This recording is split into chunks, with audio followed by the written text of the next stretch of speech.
जन्म नक्षत्र का महत्व क्या है, इसको इतना इम्पोर्टेंस क्यों दिया है सब ऋषियों ने, चाहे पराशर हो, जो भी जैमिनी हो, और भी जितने भी ऋषि थे, गर्ग हो, सब ने बहुत ही ज़्यादा महत्व दिया है।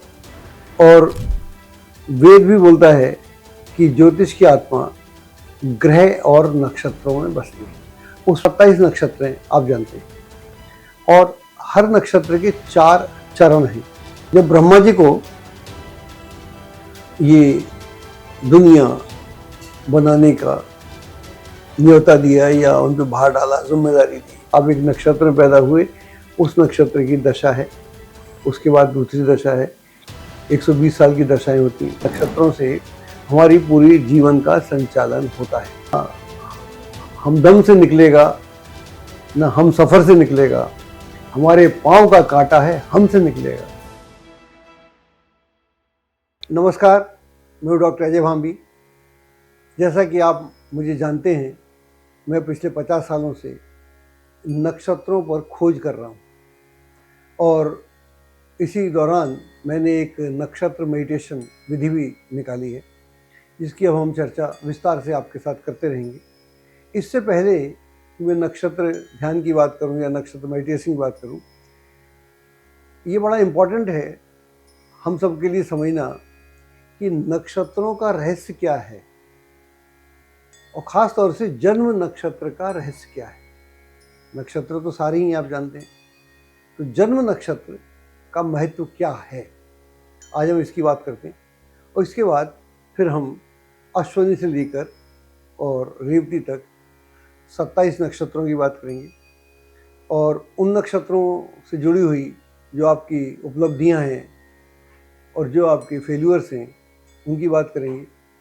तो उपलब्धियां क्यों थोड़ी होकर रह जाती हैं, तो क्यों फेल्यूअर्स ज़्यादा हो जाते हैं, उनसे कैसे आदमी निकले, इसके लिए नक्षत्र ध्यान या नक्षत्र मेडिटेशन, उसको भी हम विस्तार से समझाएंगे। और हर नक्षत्र का ध्यान अलग है, याद रखिएगा। इससे पहले हम नक्षत्रों की बात करें, ध्यान की बात करें, जन्म नक्षत्र का रहस्य, तो इसको हम समझने का प्रयास करते हैं। इसको इतना इम्पोर्टेंस क्यों दिया है सब ऋषियों ने, चाहे पराशर हो, जो भी जैमिनी हो, और भी जितने भी ऋषि थे, गर्ग हो, सब ने बहुत ही ज़्यादा महत्व दिया है।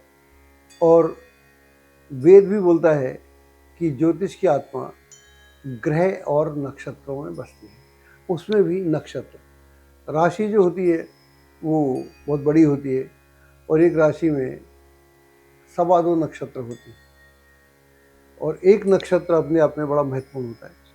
और हमारा जन्म होता है जब, तो हम किसी नक्षत्र के एक पर्टिकुलर चरण में पैदा होते हैं। चरण की बात भी करेंगे, लेकिन पहले नक्षत्रों को समझना हमारे लिए बहुत आवश्यक है। जब नक्षत्र की बात करते हैं तो नक्षत्र का इतिहास क्या है। इतिहास तो बहुत पुराना है, लेकिन अगर हम इसको समझने का प्रयास करें तो इसका जो जिक्र है हमको ऋग्वेद में मिलता है। ऋग्वेद में इसका हमको जिक्र मिलता है। वहाँ पर नक्षत्र छितरे छितरे हैं, कुछ इधर हैं, कुछ उधर हैं, कुछ उधर हैं। जो उनकी तालिका है अश्विन से लेकर रेवती तक 27 नक्षत्रों की। अभिजीत भी है एक, लेकिन उसकी हम बात करेंगे। वो जो तालिका है वो यजुर्वेद में मिलती है, अथर्ववेद में मिलती है।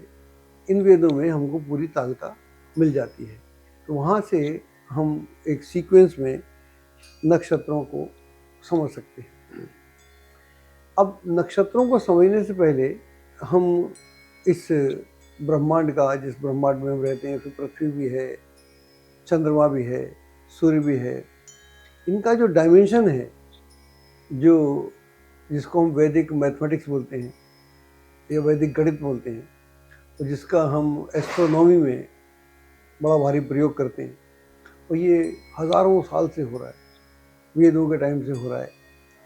जो वैदिक गणित है या ज्योतिषी गणित है, उससे हमको, जब हमने गणना की, हमने मीन्स हमारे ऋषियों ने गणना की, तो उन्होंने कुछ खास चीज़ें पाई। ये बहुत सारी चीज़ें हम जानते नहीं हैं। अब जो चंद्रमा है उसका जो डायमीटर है या उसकी लंबाई है, पूरी पौधाई लंबाई, वो पृथ्वी से 108 गुना छोटा है। यानी पृथ्वी चंद्रमा से 108 गुना बड़ी है और सूर्य जो है वो पृथ्वी से 108 गुना बड़ा है। तो जिस पृथ्वी पे हम रहते हैं या जिस ब्रह्मांड को हम मानते हैं, हालांकि ब्रह्मांड तो कई हैं, अनंत हैं, गैलेक्सीज बहुत हैं, ब्रह्मांड बहुत हैं, आप सब जानते हैं, सूर्य बहुत हैं, लेकिन जिसका हम पर असर है, जहाँ से हमारा जीवन चलता है, तो यह गणना तो पृथ्वी चंद्रमा से 108 गुना बड़ी है और सूर्य जो है वो पृथ्वी से 108 गुना बड़ा है। और हमारे यहाँ 27 नक्षत्र हैं, आप जानते हैं, और हर नक्षत्र के 4 चरण हैं। अगर 27 को हम 4 से गुणा करें तो ये 108 हो जाता है। इसका मतलब क्या हुआ कि हमारा जो सरकमफ्रेंस है सूर्य का, पृथ्वी का, नक्षत्रों का, ये पूरा जो सरकमफ्रेंस है जिस पृथ्वी पे हम रहते हैं, अभी तो यहीं रहते हैं, उसका पूरा प्रभाव 108 पड़ता है। तो 108 का के सरफेस में हम रहते हैं, मतलब उससे बियॉन्ड हमारा अस्तित्व नहीं है। चाहे हम समुद्र पर रहें, चाहे हम पृथ्वी पर रहें, चाहे हम पहाड़ पर रहें, तो ये पूरा जो प्रोसेस, इसीलिए जो भी हमारे मंत्र हैं, यंत्र हैं, तंत्र हैं, उनका सबका जो संख्या है 108 आती है। अगर हम मणके भी करते हैं, माला भी करते हैं, तो माला में भी 108 है। तो 108 का ये महत्व है। इसलिए हमारे जितने भी मंत्र हैं, ऋचाएँ हैं या वेद के हैं, जो जिनको हम करना चाहते हैं, या गायत्री मंत्र है, जो भी मंत्र हैं हमारे, ओम त्र्यंबकम शिव का मंत्र है, रावण तो मंत्रों में कहीं से कहीं चला गया था, तो वो सारा 108 है। तो यहाँ हमको तो उसी परिवेश में हमको रहना होता है। और हम उसी, जब ब्रह्मा जी को ये दुनिया बनाने का न्योता दिया या उन पर भार डाला, जिम्मेदारी दी सबने मिलके, तो उनके सामने एक समस्या थी, इस दुनिया को बनाया जाए तो इसका क्या स्वरूप होना चाहिए, इसका पाथ क्या होना चाहिए। इसी प्रोसेस में उनको ग्रह बनाने पड़े, सूर्य से लेके चंद्रमा तक, मंगल बुध, आप सब जानते हैं, तो ग्रह बनाने पड़े। इस तरह की बातें हम नहीं करते हैं, ना हम जानना चाहते हैं, लेकिन हमको बहुत ज़रूरी है जानना। हमको अपने अंतरिक्ष के बारे में इतना जानना चाहिए जितना एक वैज्ञानिक जानने का प्रयास करता है, तब हम समझ पाते हैं। तो जब ब्रह्मा ने सोचा कि इस दुनिया को बनाया जाए, ग्रहों को बनाया जाए, तो ग्रहों का पाथ क्या होगा, हाईवे क्या होगा, चलेंगे कहाँ पर, ग्रह कहाँ घूमेंगे, कहाँ पर, ग्रह हवा में तो जाएंगे ही नहीं, उनका हर उनके स्टेशन होगा ना, एक स्टेशन से दूसरे पे गए, दूसरे से तीसरे पे गए। जैसे मतलब यहाँ से चेन्नई जाएं, दिल्ली से या अपने घर से, या कन्याकुमारी से आप कश्मीर जाएं, तो उस पूरे प्रोसेस में एक आपका पाथवे होगा ना, एक आपका रास्ता तो होगा ना। यहाँ से जाके वहाँ रुकेंगे, वहाँ से जाके वहाँ रुकेंगे, वहाँ रुकेंगे तो वहाँ कैसा वातावरण होगा, वहाँ जाएंगे तो कैसा वातावरण होगा। तो ब्रह्मा जी ने बोला कि भाई तुम जितने भी देवी देवता हैं उन सबको बुलाया, उसमें राक्षस भी थे, स्त्री भी थे, पुरुष भी थे, सब जैसे ग्रहों के बारे में, नक्षत्रों के बारे में पढ़ते हैं, समझते हैं, उन सबको बुलाया कि भाई ऐसा है कि आप एक पाथ बनाओ, रास्ता बनाओ, और जिसमें कि जो कोई ग्रह आए तो उस ग्रह का वहाँ से गुजरने से, आपके पाथ से गुजरे। जैसे आप दिल्ली से मुंबई जा रहे हैं तो आप कहीं पर एक स्टेशन में रुकते हैं, तो वहाँ की एनर्जी क्या है, जब दूसरे स्टेशन में जाते हैं वहाँ का वातावरण क्या है, वहाँ का माहौल क्या है, वहाँ का पूरा स्ट्रक्चर क्या है, वहाँ की ऑक्सीजन कितनी है, वहाँ की नाइट्रोजन कितनी है, हाइड्रोजन कितनी, बाकी सारा वहाँ का जलवायु कैसा है, वहाँ का रहन सहन कैसा है, खान पान कैसा है, उनकी आदतें कैसी, जैसे हम दुनिया में देखते हैं। तो ब्रह्मा ने सब देवी देवताओं को, राक्षसों को बताया कि भाई इस ब्रह्मांड को बनाने के लिए जो ग्रहों की चाल, ग्रह अपनी पूरे सूर्य के चारों तरफ घूमेंगे, सूर्य तो नहीं घूमेगा, सूर्य तो स्थिर रहेगा। आप जब चलेंगे जब पृथ्वी घूमेगी तब सूर्य भी घूमेगा, वो अलग है, अलग तरीका है, लेकिन सूर्य नहीं घूमेगा, बाकी सारे ग्रह घूमेंगे। तो जब घूमेंगे तो जिस वहाँ जा रहे हैं तो कहाँ से कहाँ जा रहे हैं, एक जगह जाकर उनको कैसा वातावरण मिलेगा, दूसरी पे कैसा मिलेगा, तीसरी पे कैसा मिलेगा। और उसमें क्योंकि सूर्य स्थिर है, पृथ्वी घूमती है तो हम उसकी गणना कर लेते हैं, लेकिन चंद्रमा घूम रहा है, मंगल घूम रहा है, बुध घूम रहा है, बाकी सारे ग्रह घूम रहे हैं। तो जो ग्रह घूम रहे हैं उनका असर तत्क्षण पड़ेगा, बड़ा गहरा पड़ेगा। जो सूर्य का जो असर होगा वो ऋतुएं बनाने में होगा। शरद ऋतु है, ग्रीष्म ऋतु है, या चैत्र का महीना है, या आषाढ़ का महीना है, तो उनको उसको जो जो व्यापक है उसके लिए सूर्य का उपयोग होगा। जब जब हमको ऋतुओं का ज्ञान करना पड़ेगा, ऋतुओं के हिसाब से हमको अपना जीवन चलाना पड़ेगा, तो उसका हमको वहाँ देखना पड़ेगा। लेकिन जब चंद्रमा जो है, जो सबसे द्रुत गति का ग्रह है, तो वो जब चलेगा नक्षत्रों से तो कैसा रहेगा। तो चंद्रमा जब किसी नक्षत्र में चलता है तो ब्रह्मा बोले कि नक्षत्रों का आपका क्या रोल है। बोले जी हम जो है मनुष्य के, जो भी मनुष्य यहाँ पैदा होंगे, स्त्री पुरुष जो भी पैदा होंगे, हम उनके पूर्व जन्म के कर्मों का लेखा जोखा है। उन्होंने क्या किया है, किस लोक से आए हैं, क्यों आए हैं, क्या अच्छा करके आए हैं, क्या बुरा करके आए हैं, और कौन सा ऋण उनको देना है, कौन सा प्रारब्ध भुगत रहे हैं वो, क्या उनका सीन है और क्या उनकी क्षमताएं हैं। तो इसलिए चंद्रमा का बड़ा भारी महत्व हो गया। और जो नक्षत्र होते हैं वो एक हाइटेंड एनर्जी का पैसिव फील्ड होते हैं, बिल्कुल तैयार बैठे, निकले तो सही। आप ऐसा मान लें कि युद्ध के मैदान में एक सेना ने माइंस बिछा रखी है, अब उसके ऊपर से कोई टैंक जाएगा या सेना जाएगी तो वो उसकी जो एनर्जी है, अभी तक तो नेगेटिव एनर्जी वहाँ इस्तेमाल होती है, लेकिन नक्षत्रों के साथ ऐसा नहीं है। जैसे ही चंद्रमा वहाँ से गुजरेगा और उस क्षण जिसका भी जन्म होगा उसमें भी उसका, क्योंकि बड़ा गहरा मामला हो जाता है, इसकी हम बातें बाद में करेंगे, कौन सी डिग्री पे है, कौन से चरण में है, वहाँ का माहौल कैसा है, वहाँ का देवता कौन है, वहाँ के गुण धर्म कौन है, वहाँ का एटीट्यूड क्या है, उसका उद्देश्य क्या है। एक आदमी एक उद्देश्य के लिए आता है, एक आदमी धन कमाने आता है, एक आदमी यातना देने आता है, एक आदमी धर्म करने आता है, एक आदमी अधर्मी हो जाता है। तो उसका उद्देश्य क्या है, तो ये पूरा वहाँ से आदमी का पूरा डिफाइन हो जाता है। इसलिए हम इतना नक्षत्रों को समझने का प्रयास नहीं करते, हम राशियों के चक्कर में पड़े रहते हैं। और राशि दो कौड़ी की होती है, तो राशि से आप पकड़ ही नहीं सकते किसी को, बहुत व्यापक सा मालूम पड़ता है। मतलब ऐसा मान लें कि आपका कोई घर है, उसमें 3 कमरे हैं मान लो, और छोटे वाले कमरे में हैं, बाहर से आदमी दिख रहा है, बोलता है अपने घर में है, लेकिन आप छोटे कमरे में हो सकता है बहुत खुश बैठे हों, हो सकता है बहुत नाराज़ बैठे हों, तो वो आपका असली रूप है, ना कि घर। घर वो आपका सुंदर भी हो सकता है, तो राशि सुंदर भी हो सकती है, लेकिन जो आपके साथ घट रहा है वो एकदम अलग है। इसका हम अध्ययन नहीं करते, तो इसलिए हम आज नक्षत्रों की बात कर रहे हैं। तो हम समझना चाह रहे हैं कि नक्षत्र क्या है। जब हम नक्षत्र समझ जाते हैं तो फिर हम बहुत सारी बातें अपने बारे में जान जाते हैं। जैसे बहुत सारी बातें तो आप सब जानते हैं, नक्षत्र से, जिस नक्षत्र में पैदा होते हैं उससे आपका नाम तय होता है।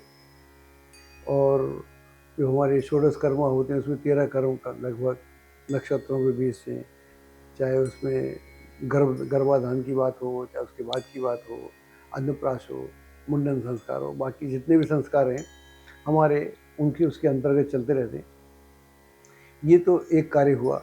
और आपकी दशा महादशा का जो पूरा चक्र है वो नक्षत्र के ऊपर ही चलता है। आप एक नक्षत्र में पैदा हुए, उस नक्षत्र की दशा है, उसके बाद दूसरी दशा है, 120 साल की दशाएं होती हैं। तो आपकी जो मैं बात कर रहा था कि आपकी जो दशा महादशा है उसका पूरा हमको उसके बारे में जानकारी नक्षत्र के हिसाब से मिलती है। अब एक नक्षत्र पैदा हुए, जन्म के समय जो भी दशा थी उसके बाद एक पीरियडिकली दशाएं 120 साल की चलती हैं, दूसरी दशा, तीसरी दशा।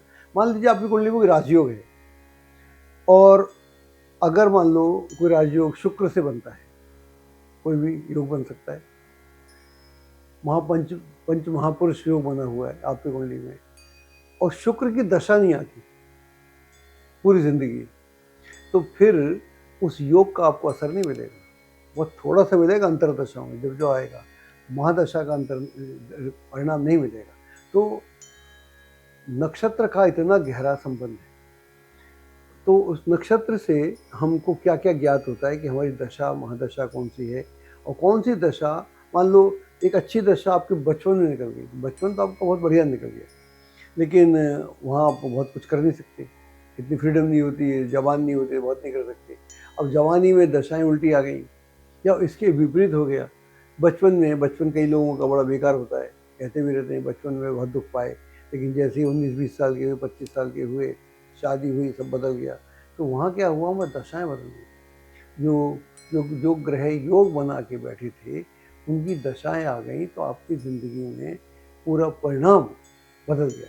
इसके उल्टा हो गया तो अलग हो गया। तो दशा का बड़ा महत्व है, तो आप सब जानते हैं। तो वहाँ पर जब ब्रह्मा जी बात कर रहे हैं तो कह रहे हैं कि आपके जो नक्षत्र हैं उनका बड़ा प्रभाव है, और जब चंद्रमा, जैसे मैंने बोला, वो एक ग्रह जो हैं वो एक्टिव फोर्स है, सारे ग्रह, चंद्रमा भी, मंगल भी, सारे ही। लेकिन जो नक्षत्र हैं वो पैसिव एनर्जी का एक्टिव फोर्स है, मतलब वो एक उनकी पैसिव है, लेकिन उनको टच तो करो, जैसे आपने इलेक्ट्रिक वायर को टच कर दिया, बात खत्म। उसके बाद फिर वो बात वो रही नहीं जो पहले बात थी। बिल्कुल ऐसा ही तैयार बैठा है।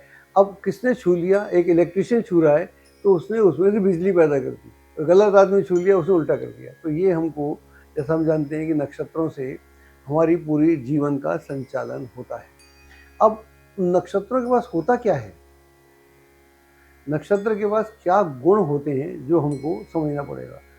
सबसे पहले, एक कोई भी जो नक्षत्र है उसकी अपनी एक आकृति है, और नक्षत्र आकृति बनाता है तारों से मिलकर। जो तारे हैं, एक नक्षत्र, एक तारा भी अपने आप में पूर्ण है, वो भी नक्षत्र बनाता है।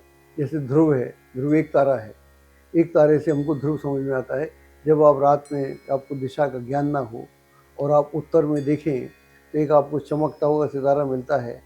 तो जब आदमी के पास में ये सब नहीं थी व्यवस्थाएं, तो फिर वो रात्रि में उत्तर में देखकर दिशा का ज्ञान प्राप्त करता था। तो अकेला भी होता है। ये सतविषा नक्षत्र है, तो वहाँ पर 100 तारे मिलकर नक्षत्र बनाते हैं। नक्षत्रों का अलग अलग शेप है, अलग अलग शेप से बोलते हैं।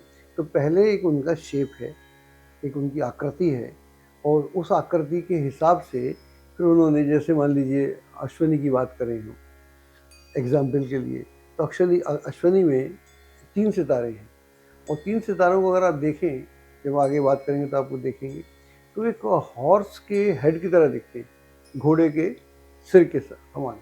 तो वहाँ से जो प्रतीक हमको मिला, तो अश्विनी को घोड़े से जोड़ते भी, अश्विनी कुमार जो हैं उनका घोड़े से संबंध भी है। तो आकाश में वैसा दिखता है, तो हमने प्रतीक के रूप में घोड़ा बना दिया। और तारे आप देखेंगे तो वैसे ऐसी हर तारा, जो नक्षत्र हैं, उनका एक शेप है, उनका आकार है। अब मान लीजिए उसका जो भी आकार है, उस आकार से जुड़े हुए उसमें गुण हैं। जो भी उसका आकार है, मान लो सतविषा की हम बात करें तो 100 तारे हैं। हालांकि सतविषा का जो स्वामी है वो राहु है, लेकिन 100 तारे मिलकर उसको शुभ बना देते हैं। वो शुभता का प्रतीक है। हालांकि यहाँ स्वामी राहु है, ये नक्षत्रों में पैराडॉक्स भी है, इसलिए लोग ज़्यादा समझने का प्रयास नहीं करते, ऊपर ऊपर से कुछ भी बोलते रहते हैं, इधर से उधर से। और मेरे प्रोग्राम देखने के बाद तो बहुत बोलते हैं, कुछ भी बोलते हैं, उनको आइडिया तो मिलता नहीं, अपने आप सोचते हैं नहीं। इससे मुझे बिल्कुल चिंतित नहीं है, क्योंकि ऐसा ही है। कम से कम मैं तो कॉपी नहीं करता, वो करते हैं तो करो। तो यहाँ पर उससे हमको 100 तारे जो सतविषा में बनते हैं, एक उसका अलग शेप है। इसके अलावा हर नक्षत्र के एक अपने गुण होते हैं, जिसको एट्रीब्यूट्स बोलते हैं, गुण। और गुणों का भी यहाँ पर एक अलग हिसाब किताब है।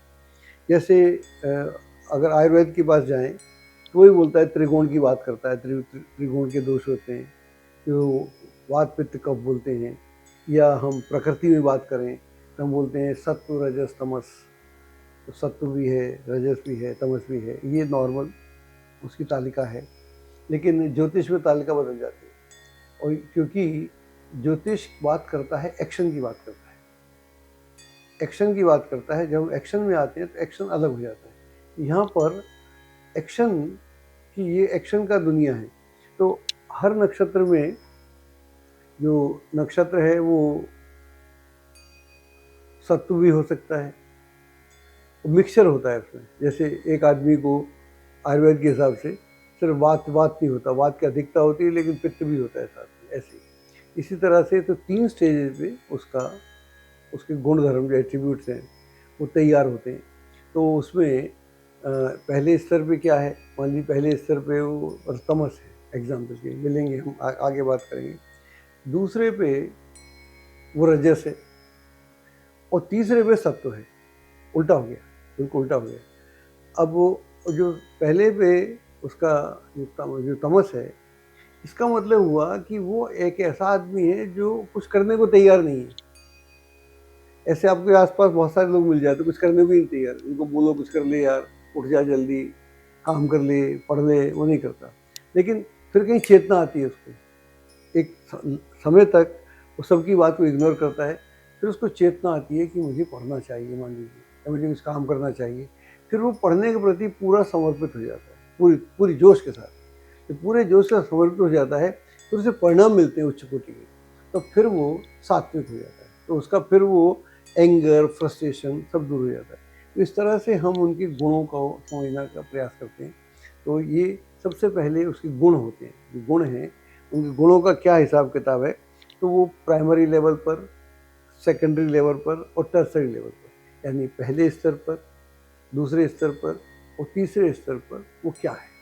और इसके बाद जो नक्षत्र होता है उसका कोई मोटिवेशन होता है, प्रेरक शक्ति होती है उसके पास।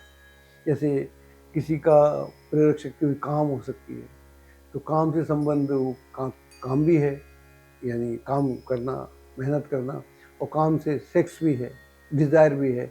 तो वो आदमी अपनी डिज़ायर में फंसा हुआ है। जिसके याद देखते अपनी इच्छाओं का गुलाम हो गया, अपनी आदतों का गुलाम हो गया, इच्छाओं का गुलाम हो गया, तो ऐसा आदमी है। और किसी का लक्ष्य होता है कि मोक्ष की मैं तैयारी कर रहा हूँ। मोक्ष का मतलब बिल्कुल ऐसा नहीं कह रहा हूँ मैं कि इस जन्म में उसका मोक्ष हो जाएगा, लेकिन वो चाहता है जो भी काम करे वो काम ऐसा करे उसके बाद उस काम को दोबारा ना करना पड़े। मान लीजिए आपने एग्ज़ाम दिया आईएएस का, तो एक ही बार में आपने एग्ज़ाम कर दिया, मोक्ष हो गया, उस एग्ज़ाम से मोक्ष हो गया। अब आप पे उसके आगे की जो सिचुएशन है उसका लाभ उठाएंगे। तो इस तरह से उसको मोक्ष को समझना पड़ेगा। मैं बिल्कुल नहीं कह रहा हूँ कि आपने एक काम किया और आप मोक्ष हो गए, ऐसा बहुत रेयर होता है। वो अलग अलग सीन है। उसके लिए हर आदमी ना तो तैयार होता है, ना ही हर आदमी को मोक्ष चाहिए। कहने को तो हम बोलते थे गंगा जाएंगे मोक्ष हो जाएगा, और जो जाते हैं आप जानते हैं, आप भी 2-4 बार हो आए होंगे, कोई मोक्ष वोक्ष नहीं हुआ। क्योंकि हम जब तक हम अंदर से प्योर नहीं होंगे उस तरह से मोक्ष नहीं होता। तो यहाँ नक्षत्रों का होता है, एक का है कि उसका काम है, यानी वो अपनी इच्छाओं का गुलाम है। दूसरा जो है मोक्ष की तलाश में है। तीसरे का जो वो सेवा करना चाहता है। अलग अलग उसके लक्ष्य होते हैं, प्रेरक शक्ति होती है। जो प्रेरक शक्ति है, जो उसके गुण मैंने बताए, तमस, रजस और सत्व, उससे संचालित होता हुआ, क्योंकि उससे उसके संस्कार बनते हैं। उन संस्कार को लेकर वो पैदा होता है। एक पर्टिकुलर पैटर्न को लेकर हर आदमी, हर बच्चा इस दुनिया में पैदा होता है। वो पैटर्न उसके ऊपर हावी रहता है। ये पूरा उसका प्रोसेस है। और फिर हर नक्षत्र का एक देवता होता है। एक देवता भी होता है, कोई किसी, जैसे मैंने बोला सतभिषा का राहु है, किसी का शिव भी हो सकते हैं, पार्वती भी हो सकती है, अलग अलग देवता हैं। और इंद्र भी हो सकता है और अग्नि भी हो सकता है, अलग अलग देवता हैं। तो उन देवताओं से भी उसका संबंध है। तो वो एनर्जी उसके पास है, जिस एनर्जी को वो अपने अगर इस्तेमाल करे तो कैसे आगे बढ़ सकता है। इसके बाद हर नक्षत्र का जो है, जो नक्षत्र की जो हम गणना करते हैं, तो हर नक्षत्र को, चूँकि हमारा पूरा ज़ोडिएक जो है 360 डिग्री का है, 360 डिग्री का है, तो हमने हर नक्षत्र को 13.20 माना है, ये माना हुआ है। कुछ नक्षत्र छोटे भी हैं, कुछ नक्षत्र छोटे भी हैं, सिर्फ 4-5 डिग्री के हैं, और कुछ बड़े हैं, लेकिन हमने सुविधा के लिए उसको 13.20 के लेवल में माना हुआ है। हर नक्षत्र की एक जाति भी होती है, हर नक्षत्र की जाति होती है। और जाति से हमारा संबंध कोई, हम जाति का नहीं कर रहे। मान लो एक नक्षत्र ब्राह्मण है और एक नक्षत्र शूद्र है, उसकी जाति है, इसका मतलब है कि वो जो कार्य कर रहा है वो लेबर वाले कार्य करेगा।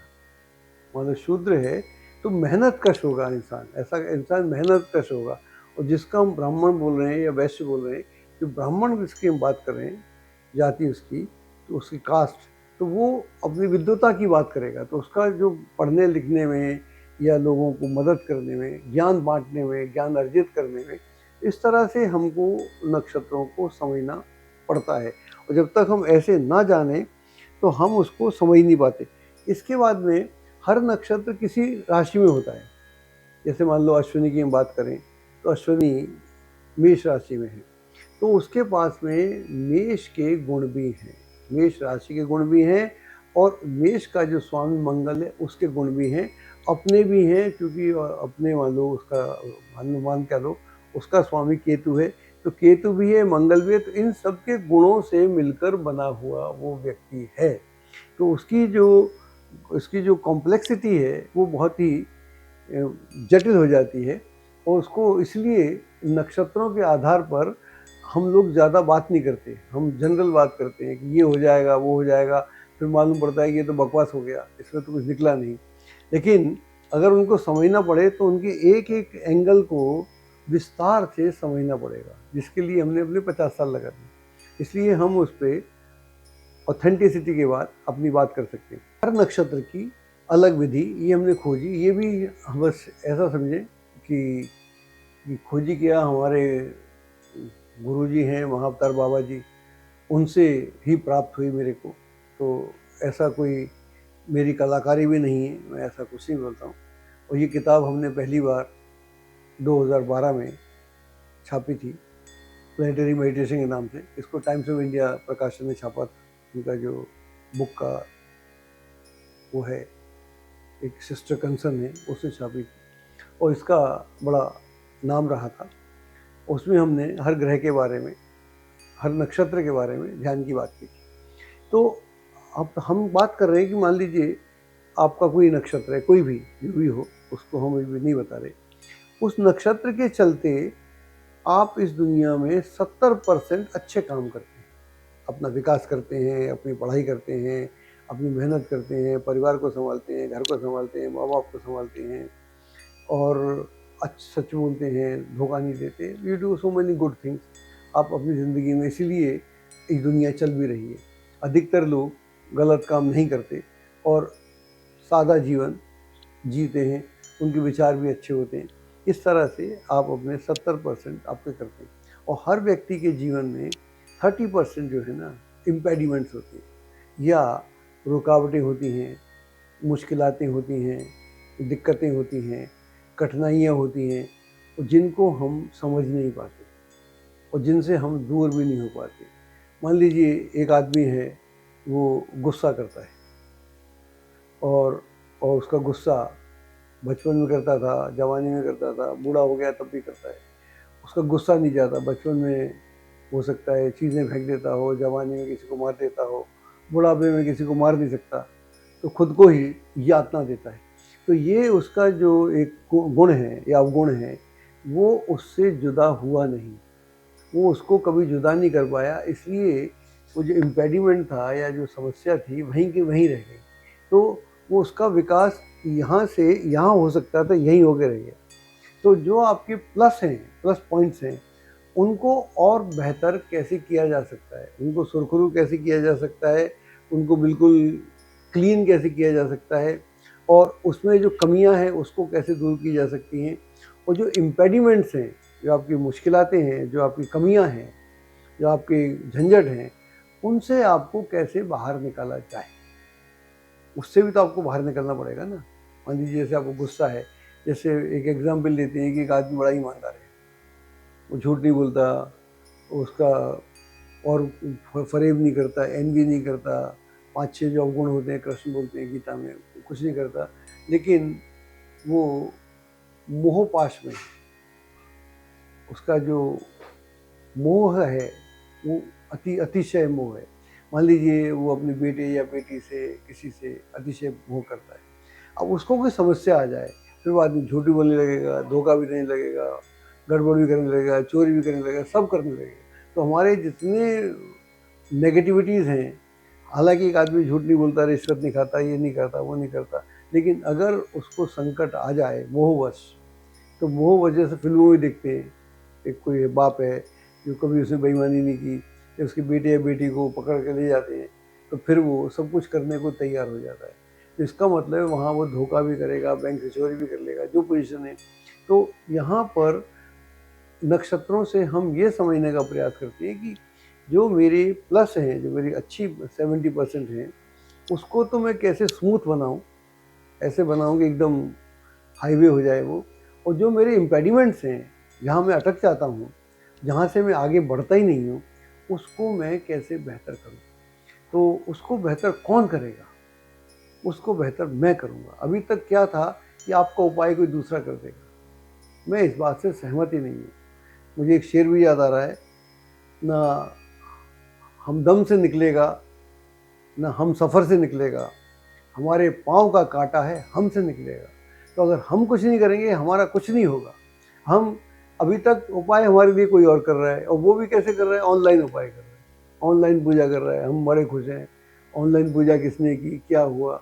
लेकिन अगर मेरे को मालूम है, एक मेरी कमी है, मेरा कंसंट्रेशन नहीं लगता है, मेरा ध्यान, मैं बच्चे अक्सर बोलते हैं किताब पढ़ता हूँ 10 मिनट के बाद मेरा माइंड डेविएट हो जाता है, या एक एग्ज़ाम में आदमी बार बार फेल हो रहा है, ऐसे क्यों हो रहा है? तो वो पूजा से नहीं निकलेगा, वो पढ़ने से निकलेगा। और चूँकि हम ऐसा बोलते हैं, आप खुद खाते हैं ना, आपके लिए कोई दूसरा नहीं खाता, आप खुद सोते हैं। आप किसी को बोल सकते हैं आपका मित्र सो जाए, पत्नी सो जाए, बेटा सो जाए तो आपकी नींद पूरी हो जाए, ऐसा नहीं होता। तो आपकी समस्या आपकी है, कोई दूसरे की समस्या है ही नहीं। और हम सबसे जुड़े हुए भी हैं और सबसे अलहदा भी हैं, अलग भी हैं। आपका जो संबंध है, आपका संबंध कॉस्मोस से है। ये जो हमारी नक्षत्र ध्यान की विधि है, जब आप पूरी विधि को हम बात करेंगे आगे चलकर, तो आप उससे अपने नक्षत्र से जुड़ते हैं, एक आपका नक्षत्र यहाँ पर इससे जुड़ते हैं, तो फिर आप धीरे धीरे पूरे कॉस्मोस से, पूरे ब्रह्मांड से जुड़ना शुरू हो जाते हैं। जब आप ब्रह्मांड से जुड़ना शुरू होते हैं, आप वो ब्रह्म में फ़र्क ख़त्म होना शुरू हो जाता है। फिर आपको मालूम पड़ता है कि मुझ में कमी क्या है, मैं चाहता क्या हूँ। अगर आप धन चाहते हैं तो धन चाहना चाहिए, और धन चाहने के जो सही मार्ग हो सकते हैं उसका प्रयोग कैसे किया जाए, क्योंकि आदमी ईमानदारी से भी अरबों कमाता है, हर कोई बेईमान नहीं होता, हर कोई बेईमानी का तरीका नहीं ना कर पाता है, ना हर कोई उसके लिए तैयार होता है। तो आप ईमानदारी से धन कैसे कमा सकते हैं, अपना, आपको अपना लक्ष्य मालूम है, आप जानते हैं आपका लक्ष्य क्या है, कि आपको कोई दूसरा बताने वाला है।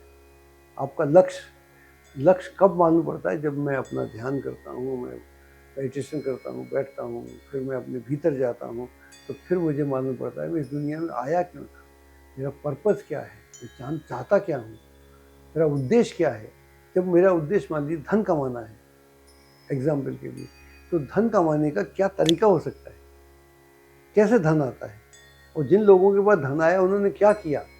इस दुनिया में लाखों लोग, करोड़ों लोग गरीब थे, खाने को नहीं था, फिर उनके पास इतना था कि आपके चारों तरफ एग्जाम्पल है आसपास, क्या किया उन्होंने। तो उनका जो लक्ष्य था, उस लक्ष्य के प्रति जो उनका समर्पण था, वो समर्पण जब उन्होंने किया, तो वहाँ हमारे मेडिटेशन काम आता है। तो ये आपका जो भी उद्देश्य हो, पहले तो what is purpose, what is purpose of your being, आप इस दुनिया में करने क्या आए हैं, क्या करना चाहते हैं, कैसे अपने को देखना चाहते हैं, और जो देखना चाहते हैं उसके लिए आपकी तैयारी क्या है। तो जब हम आपको मेडिटेशन कराते हैं, 40 मिनट्स का होता है, उसमें अलग अलग स्टेजेस हैं। पहली स्टेज पे हम प्राणायाम कराते हैं, दूसरी पे अपनी बॉडी को क्लेंसिंग करते हैं, फिर माइंड को क्लेंसिंग करते हैं, फिर हम जाकर कभी ध्यान की बात करते हैं। जब ध्यान की हम बात करते हैं तो वहाँ पर मैं क्यों आया, मैं चाहता क्या हूँ, मैं अपने से क्या चाहता हूँ, और मेरे को वहाँ क्यों होना चाहिए, मुझ में क्या खास बात है, मुझ में क्या कमी है।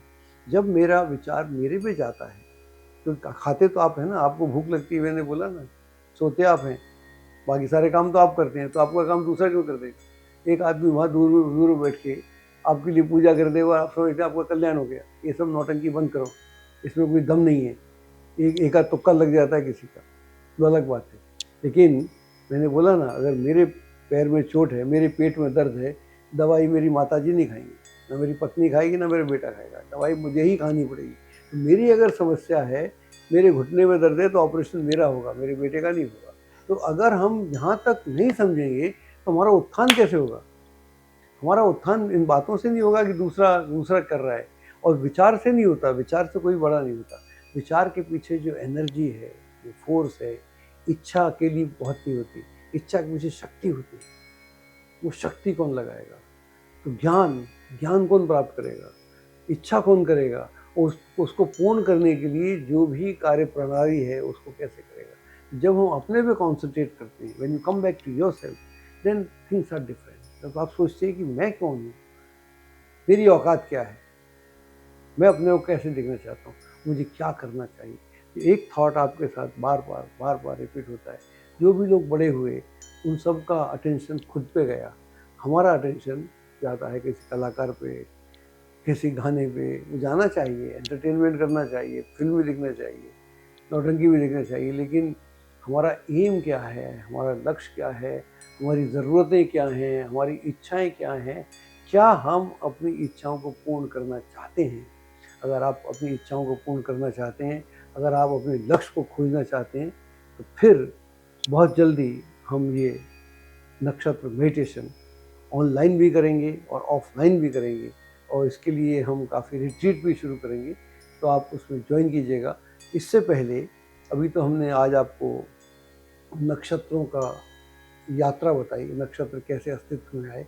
इसके बाद हम धीरे धीरे अश्विनी से लेकर रेवती तक प्रत्येक नक्षत्र में बताएंगे कि आप क्या हैं। मैं यहाँ बैठ के आपको बताऊंगा और आप वहाँ बैठ के कहेंगे यस, ये तो मेरे साथ हो रहा है। ऐसा ना हो तो फिर नक्षत्र का ज्ञान का फ़ायदा क्या हो? अब वहाँ बैठे बोले वाह, तो आपकी जो वाह निकले उससे हमारा उत्साह बढ़ेगा।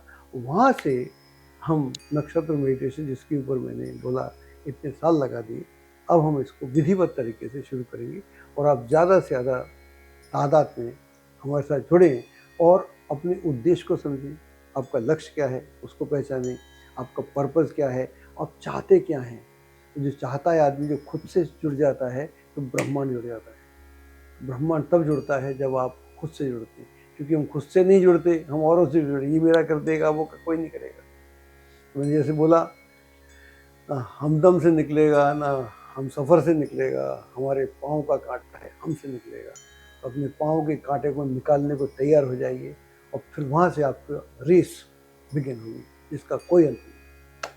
एस्ट्रोलॉजी की सटीक जानकारी के लिए विश्वविख्यात एस्ट्रोलॉजर अजय भांबी के YouTube चैनल ABC चैनल को सब्सक्राइब, लाइक और शेयर करें। लेटेस्ट अपडेट के लिए बेल के बटन पर जरूर क्लिक करें।